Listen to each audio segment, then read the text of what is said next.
गोविंद राधे गोविंद राधे गोविंद राधे गोविंद राधे गोविंद राधे गोविंद राधे गोविंद राधे गोविंद राधे गोविंद राधे गोविंद राधे राधे राधे गोविंद गोविंद राधे राधे राधे गोविंद गोविंद राधे राधे राधे गोविंद गोविंद राधे। जय जय राधा रमण हरि बोल, जय जय राधा रमण हरि बोल, जय जय राधा रमण हरि बोल, जय जय राधा रमण हरि बोल। हरि बोल हरि बोल हरि बोल हरि बोल हरि बोल हरि बोल हरि बोल हरि बोल। जय जय राधा रमण हरि बोल, जय जय राधा रमण हरि बोल, जय जय राधा रमण हरि बोल, जय जय राधा रमण हरि बोल, जय जय राधा रमण हरि बोल, जय जय राधा रमण हरि बोल, जय जय राधा रमण हरि बोल। जय श्री कृष्णा। आज की श्रीमद् भागवत कथा में आप सबका स्वागत है। पिछले दिन जब हम श्रीमद् भागवत के प्रथम स्कंद की कथा कह रहे थे तो 11वें अध्याय में भगवान श्री कृष्ण का उनकी नगरी द्वारका में यथोचित स्वागत किया जाता है, आदर सत्कार किया जाता है। सभी लोग उनको देखने के लिए उमड़ पड़ते हैं, उनकी पूजा करते हैं, उनकी आराधना करते हैं। आज 12 अध्याय का प्रारंभ हो रहा है। श्रीमद् भागवत के प्रथम स्कंद का यह 12वां अध्याय परीक्षित के जन्म की कथा है। सौनक जी सूत जी महाराज से प्रश्न पूछ रहे हैं। सौनक उवाच, सौनक जी बोले, अश्वत्थाम्नोपसृष्टेन ब्रह्मर्षिष्णोरु तेजसा उत्तरायाः तो गर्भ ईसेना जीवितः पुनः। सौनक जी बोले कि हे सूत जी महाराज, अश्वत्थामा ने जो अत्यंत तेजस्वी ब्रह्मास्त्र चलाया था उससे उत्तरा का गर्भ तो नष्ट हो गया था, परंतु भगवान ने उसे पुनः जीवित कर दिया, उसे फिर से जीवित कर दिया। उस गर्भ से पैदा हुए महाज्ञानी महात्मा परीक्षित के, जिन्हें सुखदेव जी ने ज्ञान का उपदेश दिया था, उनके जन्म की कथा, उनके कर्मों के विषय में, उनकी मृत्यु के विषय में और उसके बाद जो उनकी गति हुई उसके विषय में अगर आप हम सबको ठीक समझें तो हम लोग बड़ी श्रद्धा से ये कथा सुनना चाहते हैं। अगर आप हमें इस योग्य समझते हैं तो हमें कथा सुनाइए।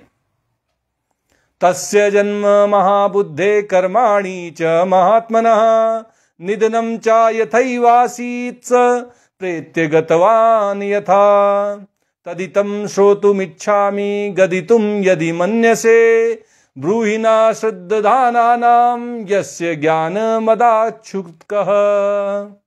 तो सूत जी महाराज से सौनक जी ने जब ऐसी जिज्ञासा व्यक्त की कि परीक्षित के जन्म की कथा हमें बता दीजिए, क्या उन्होंने कर्म किए, कैसे उनकी मृत्यु हुई और मृत्यु के बाद में उन्हें कैसी गति प्राप्त हुई, क्या वो मोक्ष को प्राप्त हुए, क्या उन्हें मोक्ष मिल गया, ऐसी कथा आप हमें बताइए।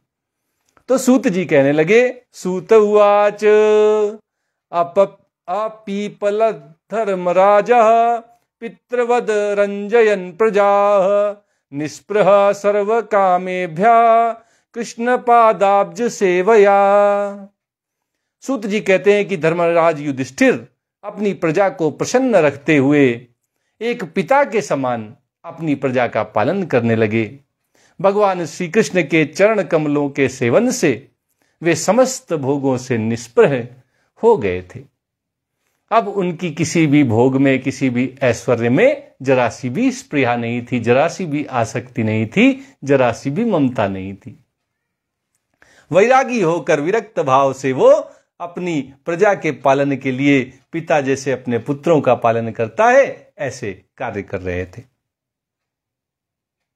संपदा कृतवो लोका मयीसी भ्रातरो मही जम्बू द्वीपाधिपत्यम च यशश्चात्रिदिवम गतम। सूत जी महाराज कहते हैं कि शौनक आदि ऋषियों, युधिष्ठिर महाराज के पास अतुल संपत्ति थी। उन्होंने बड़े बड़े यज्ञ किए थे तथा उनके फलस्वरूप श्रेष्ठ लोकों का अधिकार उनको प्राप्त हो गया था। उनकी रानियां और उनके भाई उनके अनुकूल आचरण करने वाले थे। घर में सुख शांति का माहौल था। युधिष्ठिर की आज्ञा का पालन उनकी रानियां भी करती थीं और उनके भाई भी करते थे।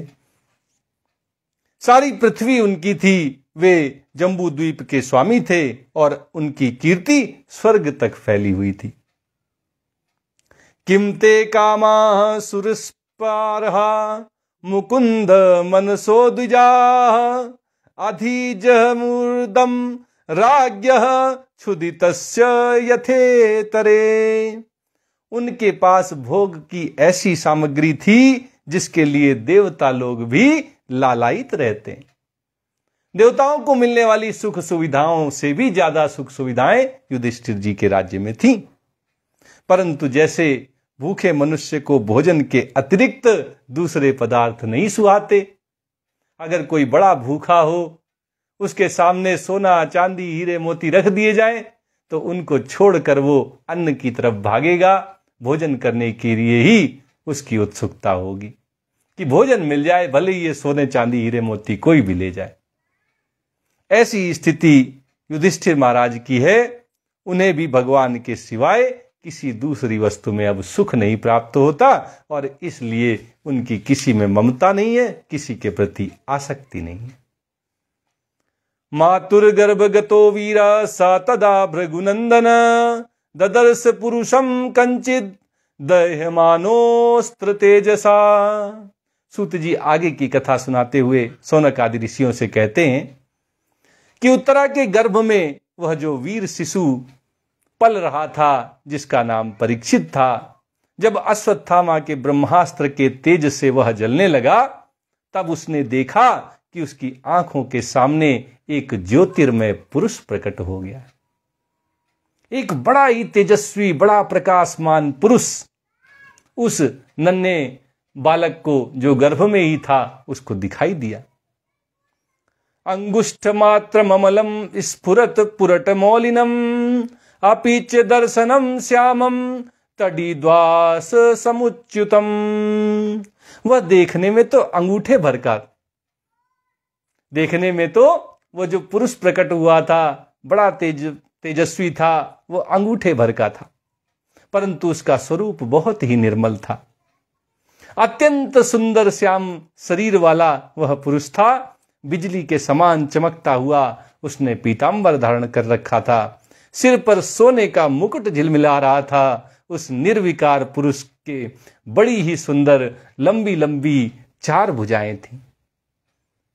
उनके कानों में तपाए हुए स्वर्ण के सुंदर कुंडल हैं, आंखों में लालिमा है, हाथ में लूके के समान जलती हुई गदा लेकर उसे बार बार वह पुरुष घुमाए जा रहा है और स्वयं शिशु के चारों ओर वह पुरुष घूम रहा था।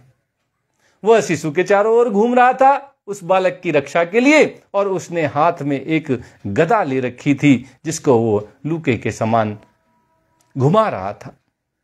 ये सारी घटना परीक्षित ने गर्भ में देखी। श्रीमद्दीर्घ चतुर्बाहुम तप्त कांचन कुंडलम छतजाक्षम गदा पाणी मात्मनः सर्वतो दिशम परिभ्रमंत मुल्काभाम भ्रामयंतम गदामुहु अस्त्र तेज स्वगदया निहारमिव गोपतिः विधमंतम सन्निकर्षे पर्यक्षत का इत्यसौ। जैसे सूर्य अपनी किरणों से कोहरे को भगा देता है। सर्दियों के दिनों में कोहरा पड़ता है सुबह, लेकिन जैसे जैसे सूर्य अपना तेज दिखाते हैं वैसे वैसे कोहरा हट जाता है। तो जैसे सूर्य अपनी किरणों के बल से कोहरे को भगा देते हैं, वैसे ही वह दिव्य पुरुष उस गदा के द्वारा ब्रह्मास्त्र के तेज को शांत करता जा रहा था। उस पुरुष को अपने समीप देखकर वह गर्भस्थ शिशु सोचने लगा, विचार करने लगा कि ये कौन है जो आज मेरी रक्षा के लिए आया हुआ है। विधूय तद में आत्मा भगवान धर्म गुविभू मिशतो 10 मास्यस्य तत्रैवांतार्दधे हरि।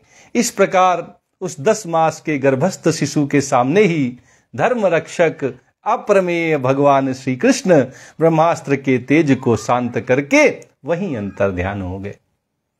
जब भी भगवान के भक्तों को आवश्यकता होती है, बिना बुलाए भगवान वहां पहुंच जाते हैं, भक्त की रक्षा करते हैं और उसके बाद अंतर ध्यान हो जाते हैं। आज परीक्षित की रक्षा उत्तरा के गर्भ में करने के बाद भगवान अंतर ध्यान हो गए। बोलिए सच्चिदानंद भगवान की जय। ततः सर्व गुणोदर के सानुकूल ग्रहोदय यज्ञे वंशधरा पांडोर भूय पांडुरिवौजसा। उसके बाद अनुकूल ग्रहों के उदय से युक्त समस्त सद्गुणों को विकसित करने वाले शुभ समय में पांडु के वंशधर परीक्षित का जन्म हुआ। जन्म के समय ही वह बालक इतना तेजस्वी दिखाई पड़ रहा था मानो स्वयं पांडु ने फिर से जन्म लिया है। कहते हैं कि पूर्वज अपने ही कुल में आने वाली पीढ़ियों में स्वयं जन्म लेते हैं। वही घटना सबको दिखाई दे रही है कि जैसे पांडु स्वयं अपने ही कुल में एक बार फिर से परीक्षित बनकर आ गए हैं। तस्य प्रीतमना राजा विप्रई धौम्य कृपादिभिः जातकं कारयामास वचयित्वा च मंगलम। पौत्र के जन्म की बात सुनकर राजा युधिष्ठिर मन में बहुत प्रसन्न हुए। उन्होंने धौम्य, कृपाचार्य आदि ब्राह्मणों से मंगल वाचन और जात कर्म संस्कार उस बालक के करवाए। हिरण्यम गाम महीम ग्रामान ह्यस्त्यस्वान् नृपतिर्वरान् प्रादात् स्वन्नम च विप्रेभ्यः प्रजातीर्थे सतीर्थवित्। महाराज युधिष्ठिर दान के योग्य समय को जानते थे। उन्होंने प्रजातीर्थ नामक काल में नाल काटने के पहले ही ब्राह्मणों को सुवर्ण, गायें, पृथ्वी, गांव, उत्तम जाति के हाथी घोड़े और उत्तम उत्तम अन्न का दान किया। सब ब्राह्मणों को उन्होंने सब चीजें दान में दी। तमूचुर ब्राह्मणा तुष्टा राजानं प्रश्रयान्वितम् एष यस्मिन् प्रजातन्तौ पुरूणाम पौरवर्षभ। ब्राह्मणों ने संतुष्ट होकर अत्यंत विनयी युधिष्ठिर से कहा कि हे पुरुवंश शिरोमणि, काल की दुर्निवार गति से यह पवित्र पुरुवंश मिटने ही वाला था, परंतु तुम लोगों पर कृपा करने के लिए भगवान विष्णु ने यह बालक देकर इसकी रक्षा कर ली। कुल परंपरा तुम्हारी बनी रहेगी, ये भगवान की ही कृपा से संभव हुआ है। दैवेना प्रतिघातेन शुक्ले संस्थामुपेयुषी रातो वो अनुग्रहार्थाय विष्णुना प्रभविष्णुना। ये सब भगवान विष्णु की कृपा से संभव हुआ है। उन्होंने ही काल की गति को बदल दिया। जो काल आपके कुल को नष्ट करने वाला था, उस काल की गति को घुमाकर उन्होंने आपके इस पुरुवंश को बचा लिया है, इसकी रक्षा कर ली है। तस्मान् नाम्ना विष्णुरात इति लोके ब्रह्मक्ष्वाः भविष्यति न संदेहो महाभागवतो महान। और उन्होंने आशीर्वाद किया कि चूंकि भगवान विष्णु की कृपा से यह जीवित बचा है, इसलिए इसका नाम विष्णुरात होना चाहिए। तो परीक्षित का एक नाम विष्णुरात भी है, क्योंकि परीक्षित की रक्षा उत्तरा मां के गर्भ में भगवान विष्णु ने की, भगवान कृष्ण ने की। निसंदेह यह बालक संसार में बड़ा यशस्वी होगा, भगवान का परम भक्त होगा, महाभागवत होगा और महापुरुष होगा, ऐसा आशीर्वाद उन ब्राह्मणों ने युधिष्ठिर को उनके पौत्र के विषय में दिया। जब युधिष्ठिर को बड़े आशीर्वाद अपने उस पौत्र के लिए मिले तो युधिष्ठिर ने कहा, युधिष्ठिर उवाच अप्येष वंश्यान राजसीन पुण्य श्लोकान महात्मनः अनुवर्तिता स्विद्य ससा साधुवादेन सत्तमा। युधिष्ठिर बोले कि महात्माओं, ये बालक क्या अपने उज्जवल यश से हमारे वंश के पवित्र कीर्ति महात्मा राजर्षियों का अनुसरण करेगा? हमारे कुल में तो महात्मा हुए हैं, राजा नहीं हुए हैं, महात्मा हुए हैं, राज ऋषि हुए हैं, जिन्होंने राजा बनकर भी ऋषियों के समान त्याग के भाव से प्रजा को पुत्रों की तरह पाला है। क्या हमारे वंश का ये जो कुल दीपक आया है, ये बालक हमारे उज्जवल यश को, हमारे वंश की पवित्र कीर्ति को और आगे बढ़ा पाएगा? तो ब्राह्मण उत्तर देने लगे।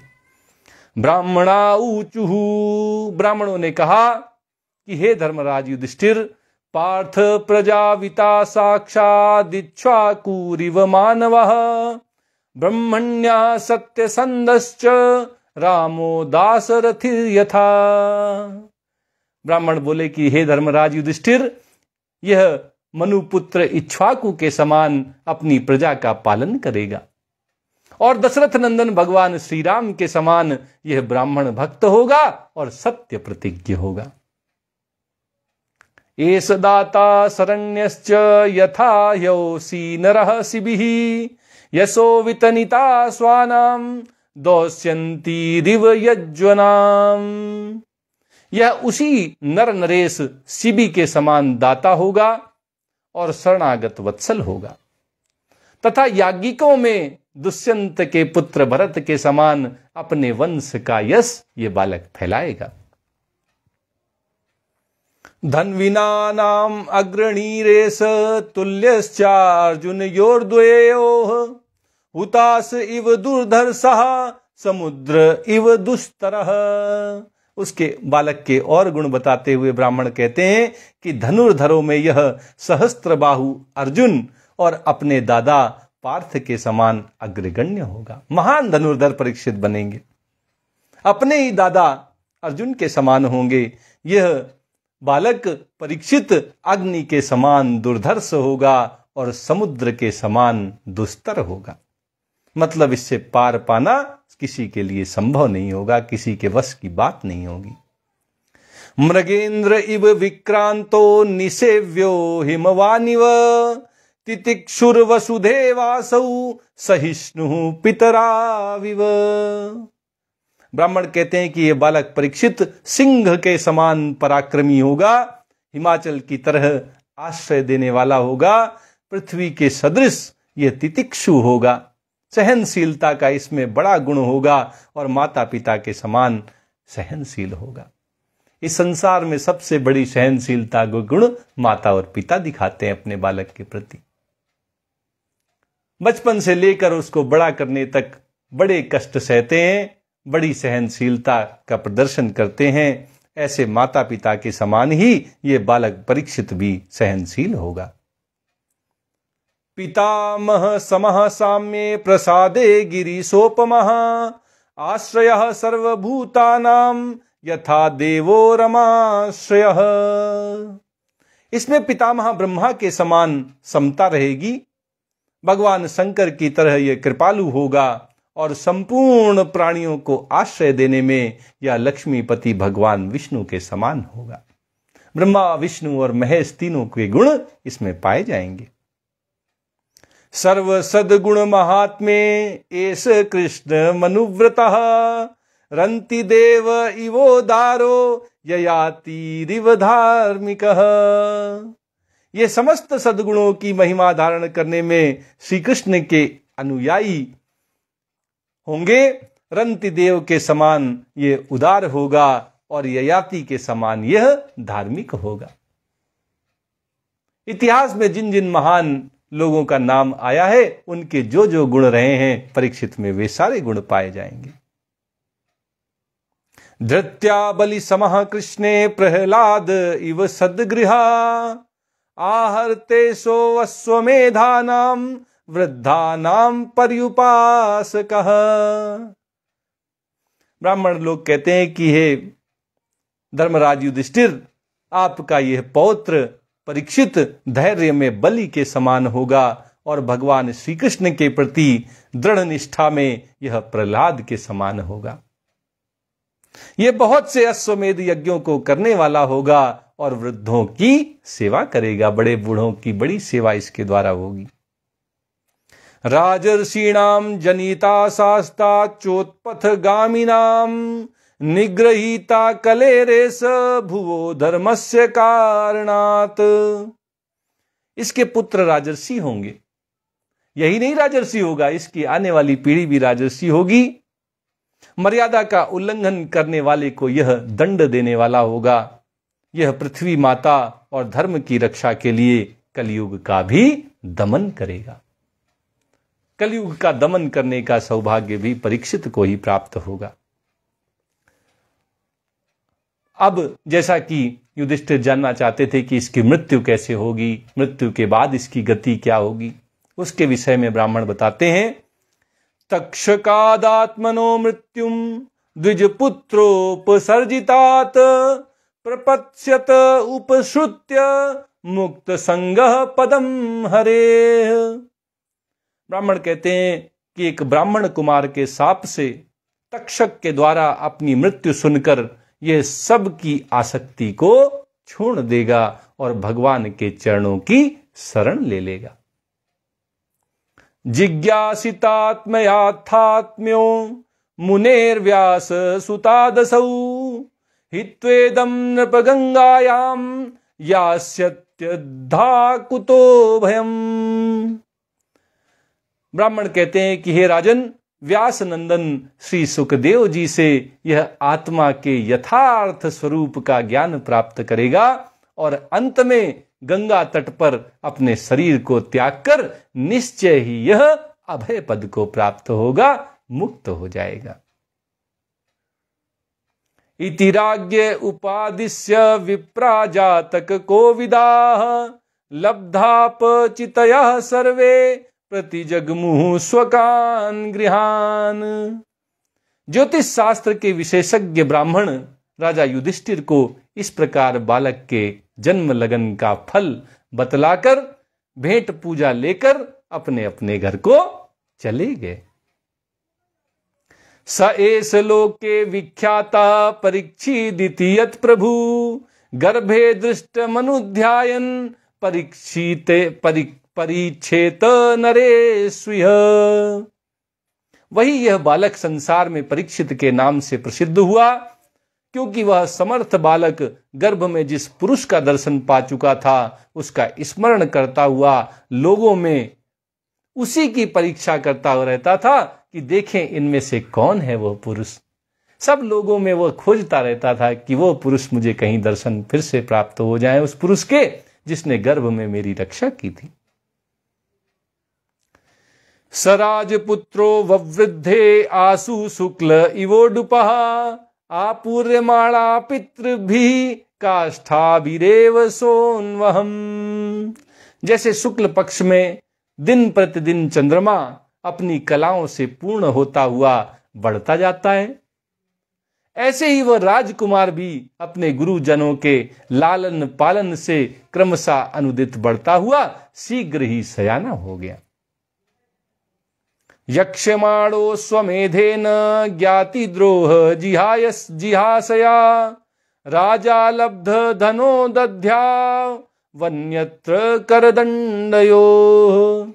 इसी समय स्वजनों के वध का प्रायश्चित करने के लिए जो लोग युधिष्ठिर के ही कुल के थे, बंधु बांधव थे, रिश्तेदार थे, परिवार के लोग थे, उन सब के वध का प्रायश्चित करने के लिए राजा युधिष्ठिर ने अश्वमेध यज्ञ के द्वारा भगवान की आराधना करने का विचार किया। लेकिन प्रजा से वसूल किए हुए कर और जुर्माने की रकम के अतिरिक्त और धन नहीं था। इसके कारण बड़ी चिंता में राजा युधिष्ठिर पड़ गए। तदभिप्रेत्य मालक्ष्य भ्रातरोच्युत चोदिता धनम प्रहीण माजयु रुदीच्याम दिशि भूरिशः। उनका अभिप्राय समझकर भगवान श्री कृष्ण की प्रेरणा से उनके भाई उत्तर दिशा में राजा मरुत और ब्राह्मणों द्वारा छोड़ा हुआ बहुत सा धन लेकर राज्य में आ गए। तेन संभृत संभारो धर्मपुत्रो युधिष्ठिरः वाजिमेधैस्त्रिभिर्भीतो यज्ञैः समय जद्धरिम। उससे यज्ञ की सामग्री एकत्र करके धर्मराज युधिष्ठिर ने 3 अश्वमेध यज्ञों के द्वारा भगवान की पूजा की। जब भगवान ने देखा कि पैसे की व्यवस्था हो गई है, उनके भाइयों ने व्यवस्था कर दी है, तो उन्होंने 3 अश्वमेध यज्ञ उन्हीं पैसों से करा दिए, भगवान की पूजा की। आहूतो भगवान राज्ञा जायित्वा द्विजय नृपम उवास कति चिन्मासान सुहृदाम प्रिय काम्या। युधिष्ठिर के निमंत्रण से पधारे हुए भगवान ब्राह्मणों द्वारा उनका यज्ञ संपन्न कराकर अपने सुहृद पांडवों की प्रसन्नता के लिए कई महीनों तक वहां फिर से युधिष्ठिर के महल में रहे। भगवान श्री कृष्ण एक बार फिर द्वारका से हस्तिनापुर आ गए हैं। महाराज युधिष्ठिर के बुलावे में कई सालों तक, कई महीनों तक फिर से एक बार भगवान श्री कृष्ण युधिष्ठिर और बाकी पांडवों के साथ, उत्तरा के साथ वहां रहे। ततो राज्ञाभिनुज्ञातः कृष्णया सह बंधुभिः ययौ द्वारवतीं ब्रह्मन् सार्जुनो यदुभिवृतः। सूत जी महाराज सौनक ऋषि से कहते हैं कि इसके बाद भाइयों सहित राजा युधिष्ठिर और द्रौपदी से अनुमति लेकर अर्जुन के साथ यदुवंशियों से घिरे हुए भगवान श्री कृष्ण ने द्वारका के लिए प्रस्थान किया। कई महीने युधिष्ठिर के साथ, पांडवों के साथ रहने के बाद भगवान एक बार फिर से द्वारका की ओर चले जाते हैं। इस तरह परीक्षित के जन्म की यह कथा पूरी होती है और श्रीमद् भागवत के इस प्रथम स्कंद के 12वें अध्याय का समापन होता है। इति श्रीमद् भागवते महापुराणे पारमहंस्याम संहितायाम प्रथम स्कंदे नैमिषीयोपाख्याने परीक्षित जन्म द्युत्कर्षो नाम 12वां। आज श्रीमद् भागवत जी की कथा यहीं तक कही जाएगी। आइए भागवत जी की आरती करते हुए आज की इस कथा को यहीं पर विराम देते हैं।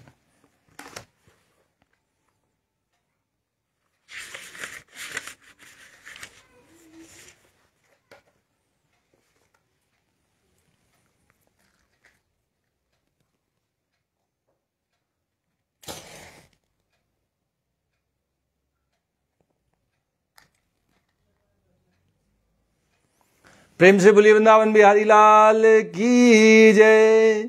श्री भागवत भगवान की है आरती, पापियों को पाप से है तारती। श्री भागवत भगवान की है आरती, पापियों को पाप से है तारती। ये अमर ग्रंथ, ये मुक्ति पंथ, ये पंचम वेद निराला, नव ज्योति जलाने वाला। ये अमर ग्रंथ, ये मुक्ति पंथ, ये पंचम वेद निराला, नव ज्योति जलाने वाला। हरि नाम यही हरिधाम यही, हरि नाम यही हरिधाम यही, यही जग मंगल की आरती, पापियों को पाप से है तारती।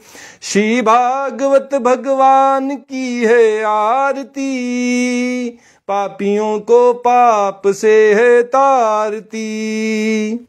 ये शांति गीत पावन पुनीत, पापों को मिटाने वाला, हरि दर्श दिखाने वाला। ये शांति गीत पावन पुनीत, पापों को मिटाने वाला, हरि दरस दिखाने वाला, ये सुख करनी ये दुख हरिणी, ये सुख करनी ये दुख हरिणी। श्री मधुसूदन की आरती, पापियों को पाप से है तारती। श्री भागवत भगवान की है आरती, पापियों को पाप से है तारती। ये मधुर बोल जग फंद खोल, सन्मार्ग दिखाने वाला, बिगड़ी को बनाने वाला। ये मधुर बोल जग फंद खोल, सन्मार्ग दिखाने वाला, बिगड़ी को बनाने वाला। श्री राम यही घनश्याम यही, श्री राम यही घनश्याम यही, यही प्रभु की महिमा की आरती, पापियों को पाप से है तारती। श्री भागवत भगवान की है आरती, पापियों को पाप से है तारती। श्री भागवत भगवान की है आरती, पापियों को पाप से है तारती। प्रेम से बोलिए वृंदावन बिहारी लाल की जय, राधा रमण सरकार की जय, राधा वल्लभ लाल की जय। जय श्री कृष्ण।